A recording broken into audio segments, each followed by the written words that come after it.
नमस्कार दोस्तों, मैं भूपेश जवांगन। आज हम लोग सर्कल के अंतर्गत त्रिज्य खंड देखने वाले हैं, जो कि आपके आगामी सभी परीक्षाओं के लिए बहुत ज़्यादा इंपॉर्टेंट है। और इससे जो है एक क्वेश्चन आते ही आते हैं कि कभी कोण निकालने के लिए आ जाएगा, कभी चाप की लंबाई निकालने के लिए आ जाएगा, तो कभी त्रिज्य खंड का क्षेत्रफल निकालने के लिए आ जाएगा। तो चलिए शुरू करते हैं। छोटा सा वीडियो बनेगा ये, और आपको बेस जो है क्लियर हो जाएगा। सबसे पहले आप समझना है आपको कि ये जो हम इधर बनाता हूँ, ये जो एक वृत्त बना हुआ है, ध्यान देंगे, ये जो वृत्त है इसमें ये सेंटर पॉइंट हो गया, ठीक है। और ये जो है क्या हुई, इसकी त्रिज्या हुई, एक त्रिज्या हो गई, मान लो एक त्रिज्या ये भी हो गई, और मान लो ये पॉइंट है ए और बी है, ठीक है ना। तो चाप किसको बोलते हैं उसको समझिए। चाप जो है ये बिंदु ए से बिंदु बी के बीच की दूरी है, बिंदु ए से बिंदु बी के बीच की जो दूरी है, ये जो दूरी है, यही डिस्टेंस है, उसी की बात करेंगे। इसी को हम लोग बोलेंगे चाप की लंबाई करके। क्या बोलेंगे? चाप की लंबाई बोलेंगे। और यहाँ पे जो दो त्रिज्या मिला रही है परिधि के अलग अलग भाग पे, ठीक है ना, तो ये जो है ये क्या कहलाएगी? थीटा कहलाएगी, ठीक है। तो हमको जो है कभी क्वेश्चन एग्जामिनर पूछेगा, ये निकालने के लिए पूछेगा ए बी की लंबाई, तो कभी त्रिज्या पूछ सकता है, ये निकालने के लिए पूछ सकता है, तो कभी जो है ये थीटा निकालने के लिए पूछ सकता है। तीन है इसमें, याद रखेंगे कौन कौन पूछ सकता है। या तो फिर ये आर पूछ सकता है, या फिर थीटा पूछ सकता है, ये याद रखना है। या फिर हमको इसमें से चाप की लंबाई मतलब ए बी की लंबाई है उसको पूछ सकता है, ठीक है। तीनों में से एक पूछ सकता है। या फिर एक और है, एक लास्ट बच रहा था, वो जो है ये क्षेत्रफल पूछ सकता है। ये जो पूरा त्रिज्य खंड बना हुआ है, त्रिज्य खंड मतलब क्या होता है? त्रिज्या के खंड से बना हुआ, दो खंड से बना हुआ, ये जो पूरा क्षेत्रफल पूछ सकता है, ये जो क्षेत्रफल कितना है करके। तो तीन प्रकार से पूछ सकते हैं, आर, थीटा और ए बी, या फिर क्षेत्रफल पूछा जा सकता है। क्षेत्रफल क्या होगा? मतलब एरिया को बोला जाएगा, ठीक है ना। एरिया मतलब क्षेत्रफल होता है, ये हमसे पूछ सकता है। तो चलिए देखते हैं कि इसको बनाने के लिए सूत्र क्या है। तो सूत्र में बन जाएगा दोस्तों, याद रखेंगे। तो याद रखिएगा, चाप की लंबाई क्या है? जो चाप की लंबाई का सूत्र होता है, चाप की लंबाई मतलब मान लो ए बी लिखता हूँ, ए बी ऊपर की लंबाई लिख रहा हूँ, याद रखेंगे पाई आर, ठीक है ना। पाई आर थीटा अपॉन, ये थीटा है, अपॉन 180 डिग्री होता है। बहुत इंपॉर्टेंट है, इसको लिख लीजिए आप लोग, ठीक है ना। सभी क्वेश्चन इससे बन जाएंगे, उधर हम लोग क्वेश्चन कर लेंगे। ये जो है चाप की लंबाई याद करने का सूत्र है। इसमें क्या क्या इसमें मिसिंग रहेगा? या तो ए बी मतलब ए बी याद करना रहेगा। इसमें पाई का मान होता है, आप सभी जानते हैं पाई की वैल्यू कितनी होती है, तो 22/7 होता है पाई का मान। तो पाई का मान नहीं दिया रहेगा तो भी हमको ऐड कर देना, उसमें याद रखना है ना, पाई का मान 22/7, ये आपको याद ही होना चाहिए, एग्जामिनर नहीं देगा वो। और एक चीज़ वैल्यू होनी चाहिए, थीटा की वैल्यू मालूम रहनी चाहिए, और दूसरी है आर की वैल्यू मालूम रहना चाहिए। आर क्या है? यहाँ पे रेडियस है, त्रिज्या है, ठीक है। अगर दूसरा सूत्र देखें तो त्रिज्य खंड का क्षेत्रफल, तो त्रिज्य खंड का क्षेत्रफल देखेंगे। त्रिज्य खंड का अगर क्षेत्रफल की बात करें हम लोग, तो त्रिज्य खंड का क्षेत्रफल क्या होता है? तो याद रखेंगे पाई आर स्क्वायर थीटा अपॉन 360, ये जो है त्रिज्य खंड का क्षेत्रफल है। वृत्त का क्षेत्रफल टोटल कितना होता है? पाई आर स्क्वायर, लेकिन हम लोग कम एरिया का निकाल रहे हैं, इसलिए थीटा अपॉन क्या करेंगे? ये करेंगे, ठीक है। तो हमारा जो है ये सूत्र बन जाएगा। क्लियर है? देख लीजिए एक बार सूत्र क्या लिखा हुआ है। ये जो लिखा हुआ है चाप ए बी की लंबाई की सूत्र ये है, ये निकालने के लिए, ठीक है। चलिए हम लोग डायरेक्ट क्वेश्चन पे आते हैं, ठीक है। क्वेश्चन पे आएगा समझ आएगा हमको कि मान लो दिया रहेगा क्वेश्चन में, हमको क्वेश्चन ऐसे दिया रहेगा कि वृत्त के फास्ट लिख रहा हूँ, समझ जाएगा। त्रिज्य खंड की त्रिज्या मान लो दी है हमको, त्रिज्या मान लो हमको दी है, वो दी है 21 सेंटीमीटर दी है, और हमको एंगल दे दिया है, कोण का मान दे दिया है, मान लो 30 डिग्री है। तो हमको निकालना है चाप की लंबाई निकालना है। चाप की लंबाई निकालने के लिए आ जाएगा, ठीक है। एक त्रिज्या दिया रहेगा, मतलब हम लोग सॉल्यूशन करते हैं तो यहाँ पे आर दिया हुआ है। आर कितना दिया है देखेंगे तो आर बराबर दिया है हमारा 21 सेंटीमीटर हो गया, ठीक है। अब देखते हैं थीटा, कोण दिया है, मतलब थीटा की वैल्यू कितनी दी है? 30 डिग्री। हमको क्या निकालना है? इसी प्रकार मतलब चाप की लंबाई मान लो ए बी होती, ए बी की वैल्यू चाहिए, ठीक है। और आप सभी जानते हैं कि सूत्र क्या होता है, सूत्र मालूम रहेगा तभी बनेगा दोस्तों, याद रखिएगा। सूत्र आपको मालूम है कि चाप की लंबाई ए बी, ऊपर चाप की लंबाई जो है तो पाई आर थीटा अपॉन क्या होता है, ये 180 होता है, याद रखेंगे 180 होता है, ठीक है। इसी में हमको वैल्यू रखना है। देखिए ए बी की हमको लंबाई ज्ञात करनी है, चाप की लंबाई। पाई का मान क्या रखने बोला हूँ, तो 22/7 रख देंगे, ठीक है। आर का वैल्यू कितना रखना है, 21 रखना है, तो 21 रख दो। थीटा का वैल्यू कितना है, 30 रख दीजिए, और नीचे में कितना है, 180 है। इसी को हम लोग को कटाना है। अब इसको कैसे सॉल्व करेंगे, तो देखिए 7 एकम 7, ये 7 तिया 21 हो गया, ठीक है। ये 0 कट गया, ये 0 कट गया, ठीक है ना। ये 3 तिया 9 हो गया, 9 दूनी 18 हो गया, और 2 से काटेंगे तो 11 बार में ये कट जाएगा। तो ए बी की लंबाई कितनी आ गई, तो ए बी की लंबाई आ गई दोस्तों, याद रखेंगे 11 सेंटीमीटर आ गई। यही हमको याद करना था, ठीक है।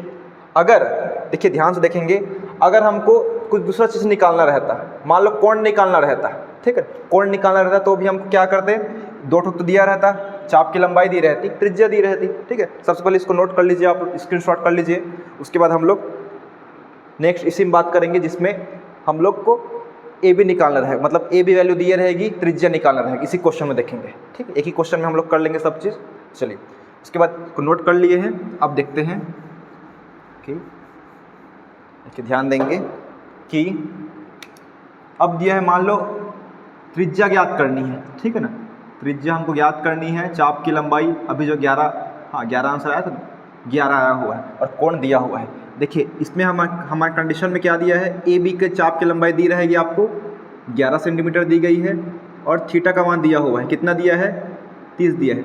हमको आर की वैल्यू याद करनी है, ठीक है ना। आर की वैल्यू हमको फाइंड करनी है। हमारा सूत्र होता है ए बी, ठीक है। ए बी की लंबाई बराबर पाई आर थीटा अपॉन 180 होता है। हम लोग चेक करते हैं कि त्रिज्या का वैल्यू हमारा कितना था पहले, 21 आता है कि नहीं आता करके, इसी में रखना है सेम। अलग अलग सूत्र याद रखने की जरूरत नहीं है ना आपको, ये जो सूत्र है अलग याद रखने की जरूरत नहीं है, सब इसी में बन जाएगा। देखिए ए बी की वैल्यू हमको दे दी है, तो यहाँ पे आप रख लीजिए 11। पाई का मान कितना होता है, तो 22/7 होता है। आर का मान हमको नहीं दिया है, तो आर की जगह आर रखिए। थीटा का मान कितना दिया है, 30 दिया है, और इसमें क्या दिया है, नीचे 180 है यहाँ पे, ठीक है। तो देखिए इसको सॉल्व कर देते पहले, ये 0 कटा, ये 0 कटा, ठीक है। ये 3 छक्के 18 हो गया है, ठीक है। ये कितना बचा है इधर, सबको ट्रांसफ़र कर देते हैं इधर। आर बराबर क्या होगा, तो 11 × 7 × क्या हो गया, 6 हो गया, ठीक है ना। बटे में क्या आएगा, 22 आएगा। तो 11 कम 11, 11 दूनी कितना हो गया, 22 हो गया, और 2 तिया 6 हो गया, और 7 × 3 बचा है, तो आर इक्वल टू कितना आ गया, 21। और पहले भी हमारे क्वेश्चन में 21 दिया था, और चाप की लंबाई 11 आई थी। अब हमारा क्वेश्चन जो है पलट गया है, त्रिज्या ज्ञात करना था, तो ये हो गया, ठीक है ना। तो आप लोग को क्वेश्चन जैसे भी घुमा के दे, कभी चाप दे सकता है, कोण दे सकता है चाप के साथ, तो त्रिज्या निकालने के लिए आएगा, कभी त्रिज्या के साथ चाप की लंबाई दे देगा तो कोण निकालना रहेगा, ठीक है। चलिए एक जो और कर लेते हैं जिसमें कोण निकल जाएगी, इसी क्वेश्चन में करते हैं, ठीक है। बाकी सभी क्वेश्चन इसी प्रकार बनेंगे, नोट कर लीजिए आप लोग अच्छे से, ठीक है। चलिए इसमें जो है इधर का बस मिटा रहा हूँ, हाँ इसको बस मिटा देता हूँ मैं, बाकी ये सूत्र तो है ही, इसको मिटा देता हूँ। अब हमको क्या निकालना रहेगा, इसमें थीटा का वैल्यू 30 आता है कि नहीं आता, ये निकालना रहेगा यहाँ पे। और ये त्रिज्या कितने दी गई थी, 21 दी गई थी, और चाप की लंबाई 11 है। चाप की लंबाई 11, थीटा का वैल्यू हमको ज्ञात करनी है। आर कितना दिया है, 21 दिया है, ठीक। इसमें रख के देखते हैं, ए बी चाप की लंबाई कितनी है, 11 है, पाई का मान 22/7, और आर की वैल्यू दी गई है क्या, हाँ दी गई है, 21 है, और थीटा का वैल्यू नहीं दी गई है, तो ये θ/180 हो गया, ठीक है। क्लियर है इतना। सबसे पहले आप थीटा का वैल्यू निकालने के लिए थीटा को एक साइड रख लो, थीटा को हम लोग एक साइड रख दिए, बाकी को सब पक्षांतर कर दिए। तो 11 × 180 इधर है, तो ऊपर चले जाएगा, 7 भी ऊपर चले जाएगा, और नीचे में क्या बचेगा, 22 × 21 बचेगा। थीटा का वैल्यू कितना आना चाहिए, 30 आना चाहिए भाई, तब हमारा आंसर सही होगा, ठीक है। चलिए काट के देखते हैं, कुछ कटेगा कि नहीं कटेगा देख लीजिए, पहले देख लेते हैं। 7 एकम 7, 7 या 21 हो गया, ये 11 कम 11, ये 11 दूनी 22 हो गया, ठीक है। ऊपर में क्या बचा है, 180 बचा है, ठीक है ना, ये बचा हुआ है, और नीचे क्या बचा है, 6 बचा हुआ है, ठीक है ना। तो क्या होगा, 6 तिया 18, 30 डिग्री आ गया ना, घूम फिर के वही आ गया, ठीक है।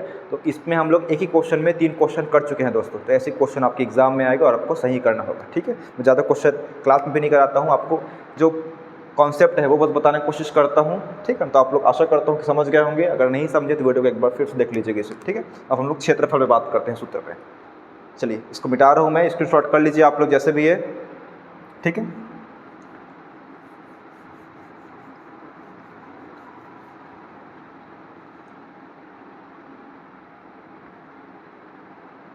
चलिए एक क्वेश्चन लेते हैं अब, जिसमें त्रिज्य खंड की त्रिज्या दी रहेगी, मान लो 14 दिया है और कोण दिया है 90 डिग्री का कोण बन रहा है। तो हमको बोलेगा त्रिज्य खंड का क्षेत्रफल ज्ञात करने बोलेगा, कि आप जो है त्रिज्य खंड का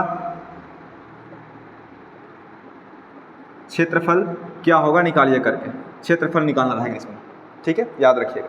इसमें जो है हमको क्षेत्रफल निकालना रहेगा। तो हमारा सूत्र क्या होता है क्षेत्रफल के लिए, तो आप सभी जानते हैं क्षेत्रफल वाला सूत्र है वो जो है पाई आर स्क्वायर थीटा अपॉन 360, ठीक है। यहाँ पे वही वाला सूत्र लगाएंगे, क्षेत्रफल निकालना है तो क्षेत्रफल निकालना है। तो पाई का मान कितना रखेंगे, 22/7, हमेशा रखना है ना 22/7, क्वेश्चन में दिए रहे ना दिए रहे, 22/7। और आर का स्क्वायर है, तो आर का स्क्वायर मतलब 14 का स्क्वायर होगा, ये इंटू है बीच में, ठीक है, इंटू थीटा का वैल्यू इतने दिया है ना, थीटा का वैल्यू निकालना है हमको। आर दे दिया गया है, कितना दिया है 14 दिया है, और थीटा का मान दिया है कितना 90 दिया है, लेकिन एरिया दिया है क्या, एरिया नहीं दिया है हमको, ठीक है।